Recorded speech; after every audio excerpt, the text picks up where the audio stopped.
All assault and hardening courses in Great Britain today are those used for conditioning paratroops. For their designers knew well that of all soldiers, these men would be most reliant on their own resources.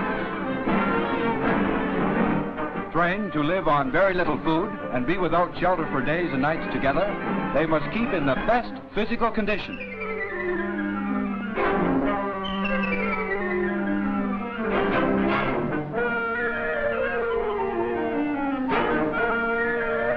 Indoor jumps are made to accustom the men to the impact of landing.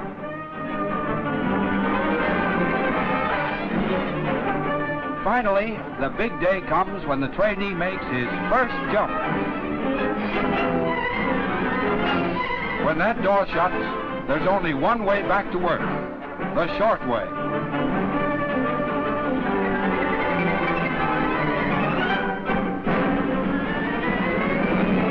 As their friends look anxiously skywards, these young soldiers of the 1st Canadian Parachute Battalion show how well they have measured up to the problems of airborne operations.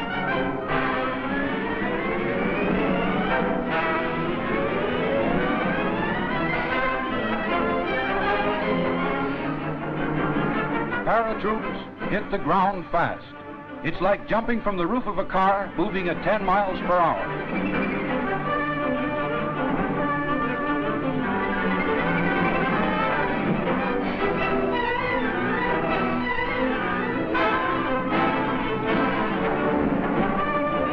And when they have completed their training, each man proudly wears the wings of the Canadian Sky Troops, wings soon to be known and feared by the Germans in occupied Europe.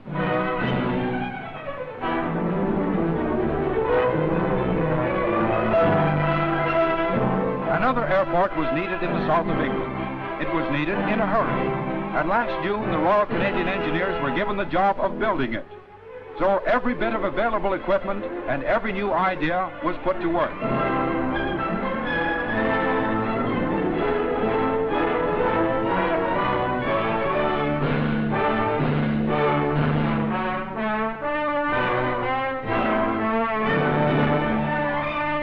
$60,000 cubic yards of earth were graded, 45,000 tons of rock were crushed, and then 200,000 square yards of concrete were spread.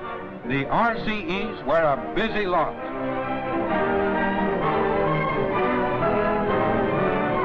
The summer slipped by, and gradually the great airport took shape.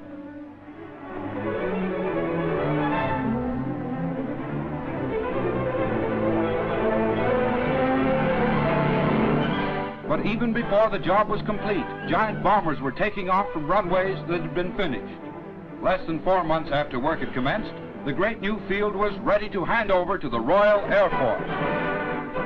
The ceremony was simple. Brigadier Melville, on behalf of the Army, and Air Vice Marshal Baker of the Royal Air Force took the salute.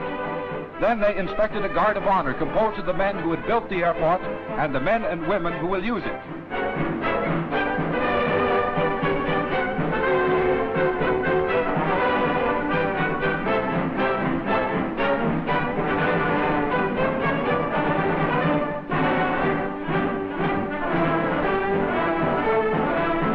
Not only was this achievement a credit to the abilities of the Royal Canadian Engineers, but another example of how the various branches of His Majesty's Armed Forces are working together toward the common goal.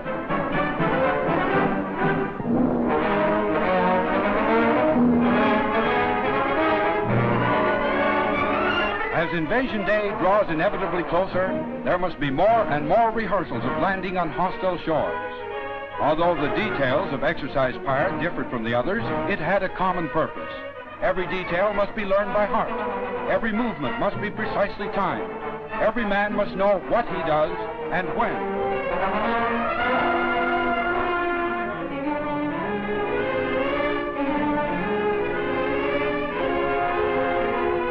Combined ops means the smooth working together of every branch of the services. Only in that way can the real thing succeed.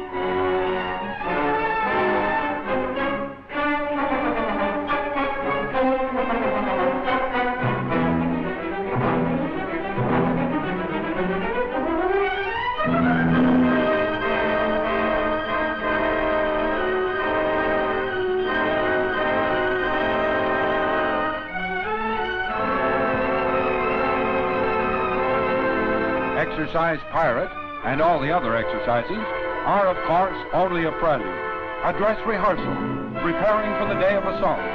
When that day dawns, the victory will be achieved by applying the principles learned in the long series of exercises.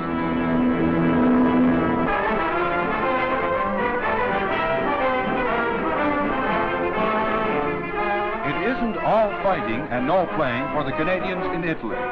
At Potenza, they took time out to hold a divisional sports meet, and for a day the Italian arena, scene of many a fascist meeting, held over 1,500 enthusiastic spectators.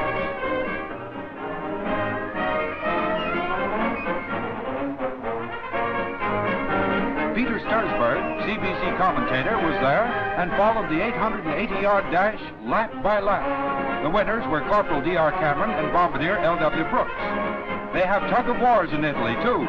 This one was between the Divisional Artillery and CIB and was won by the infantrymen. The obstacle race held few hazards for these fighting veterans. Prizes were awarded, and to many it was reminiscent of similar scenes back in Great Britain. The sun doesn't always shine in sunny Italy.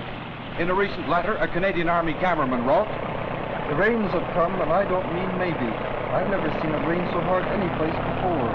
The roads are all switchback and dirt roads too. We had to go through some of the toughest diversions that I've ever seen, and with the rain, the mud is just like grease." But rain or shine, the Canadian Army must be fed. Petrol must be supplied to keep the tanks, the jeeps, and all parts of a great mechanized army running smoothly.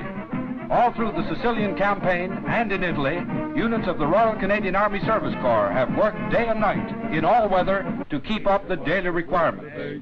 With today's mechanized armies, the problem of supplies for men and motors is tremendous, but it's all in the day's work for the smooth-running RCASC.